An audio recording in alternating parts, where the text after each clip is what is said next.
Dear students, in this session we will discuss another aspect of plant reproduction and we begin with bryophytes. Bryophytes is a category which includes mosses and liverworts, and they normally grow on rocks, and if they grow on rocks, then it is very simple to understand that they have contributed a lot for succession of plant kingdom. Normally bryophytes are called amphibians of plant kingdom. Children, you know about amphibians, that they live in water as well as on land, and their part of life cycle or reproductive part is taking place in water. So, without water they cannot reproduce. That is about amphibia. Coming to bryophyta, why we call them amphibians of plant kingdom? Because they do grow on soil or on rocks, but for reproductive purposes they need water, and hence they need aquatic medium to complete their life cycle or sexual reproduction. Coming to the way reproduction takes place, which is slightly complicated, we need to interlink certain informations to understand how reproduction takes place here. Let us start right from the beginning to make you understand the process. First thing, the male reproductive part is called antheridium and it will produce antherozoites. The female sex organ in this case is called archegonium and it will produce one single egg. The antherozoites which are produced are normally biflagellate. This is one part. Now, bryophytes are found on rocks and these sex organs are there on the plant, which is not very much differentiated, but yes, it has sex organs. Now, these antherozoites move through water and reach the egg and fertilize it. Before I go into further details, let me tell you this particular structure of bryophyte is gametophyte, which is having antheridium and archegonium, which is producing antherozoites and egg, and this is gametophytic structure, or we call it gametophyte, and it is haploid in nature. Please pay attention to the word haploid, half the number of chromosomes, and that is why we call it gametophyte, and it is going to produce gametes. That is also why we call it gametophyte. Now, it has produced gametes which are delivered in water and they will fuse, the antherozoid will reach the egg and fertilize it, and now you have a body called zygote, and now in this zygote you have diploid number of chromosomes. Because gametophyte was haploid, it produced haploid gametes, two gametes fused, produced zygote, and now it is diploid in nature. This zygote will undergo normal mitotic division to produce sporophyte. Please again remember, it is not going into reduction division right now. So, sporophyte is produced which lives on gametophyte because gametophyte is photosynthetic. So, this sporophyte gets food through gametophyte. Now, this sporophyte, some of the cells will undergo meiosis and produce haploid cells. These haploid cells will grow and produce gametophyte. So, this is the cycle of bryophytes, which is little complicated, but we have to interlink the informations to understand, which is slightly different from other plants, from other animals as well. So, gametophyte is the basic structure which bears reproductive structures like antherozoites, produces antherozoites and produces egg through archegonium, and they fuse and produce zygote which will develop into sporophyte. Sporophyte is diploid. This will undergo meiosis, produce haploid cells which will grow into gametophyte, again will have sex organs like antheridium and archegonium.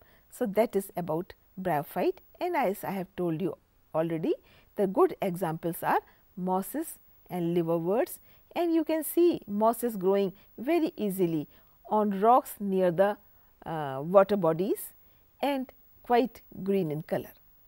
Next category where we are discussing now is pteridophytes, and pteridophytes, a good example is horsetail or fern. You all have heard about fern. You have seen also fern around your house in your school. Now, this particular category of plants called pteridophytes, they grow on soil. They are terrestrial in nature majorly, and also sometimes are medicinal, are used for medicinal purposes. When I say terrestrial, then one more point comes into picture, and that is that they have well developed xylem and phloem.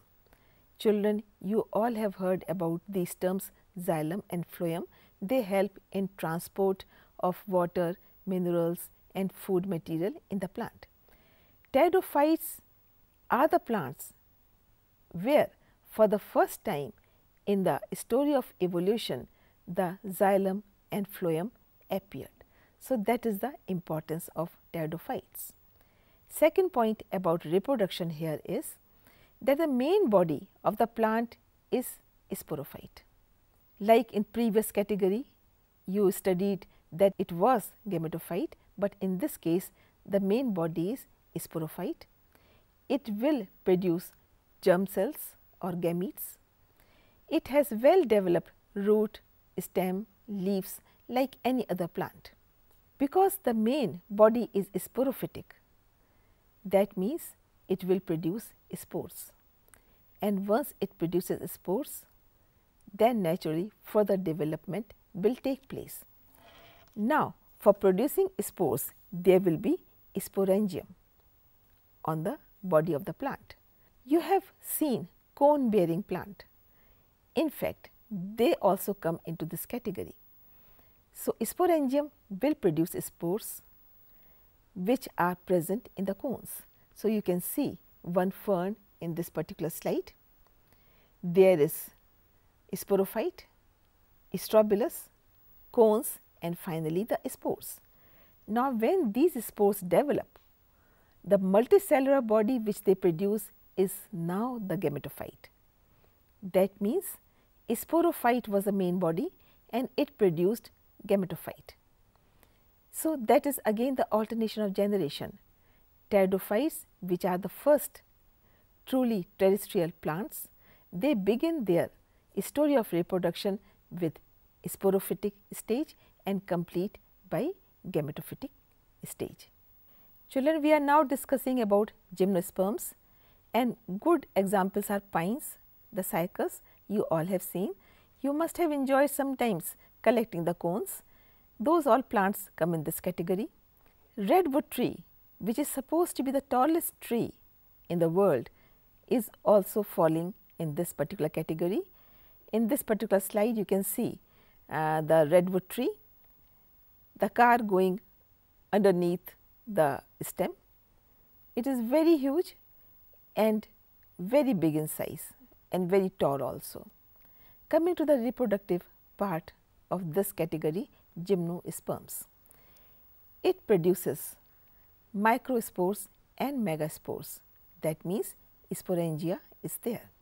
These spores are present in cones. The spores are of different sizes. They are male spores and they are female spores. The male spore is of course pollen grain, the female is going to be ova. These pollen grain are discharged in water. They reach the ova. In other words, the pollens are motile and ova is not that motile, hence pollen will reach the ova and fertilize it, and hence the zygote is formed. And now you have cones having these spores, and this is how the reproduction in gymnosperms go. So, gymnosperms are more developed category, more differentiated and producing two kinds of spores, different in looks, different in function, and one is motile and other is not motile. So, this is all about gymnosperms. We will now see how reproduction takes place in angiosperms. Children, you all know angiosperms are flower bearing plants, flowering plants, and whenever you get chance to study plant or flower in your classroom, you bring this flower from a flowering plant. So, reproduction is rather simplified, but very complete and takes place in a nice way. As usual, the pollen grains are produced, ovules are produced. For that, each flower is having the reproductive part. You must have heard about androecium, gynoecium. Androecium you can also call pistil, that means stamens, the male part is produced in pistil, and the egg, the female part is produced in gynoecium. So, pistil is there, egg apparatus is there. The pollination can be self pollination or cross pollination depending upon about which tree or which flower we are talking about.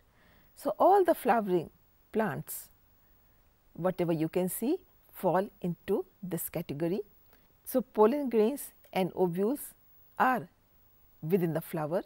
The main thing to note that ovule is within the ovary or within the fruit.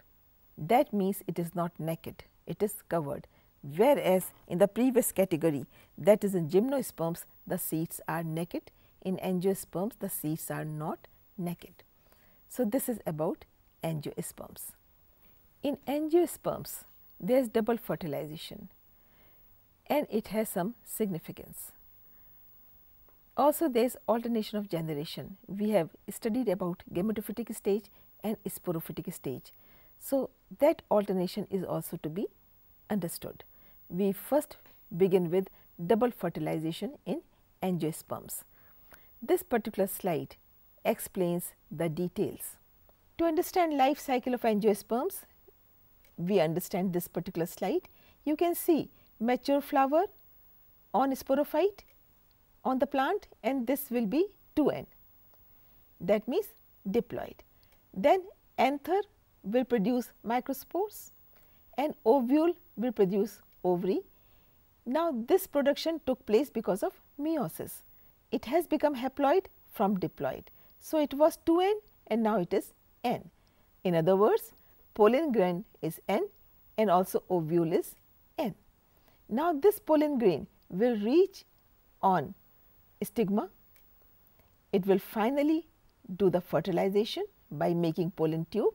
It will reach up to egg, and once fertilization takes place, you can see the zygote is formed, that is again 2n, and now embryo which is developing definitely will be 2n.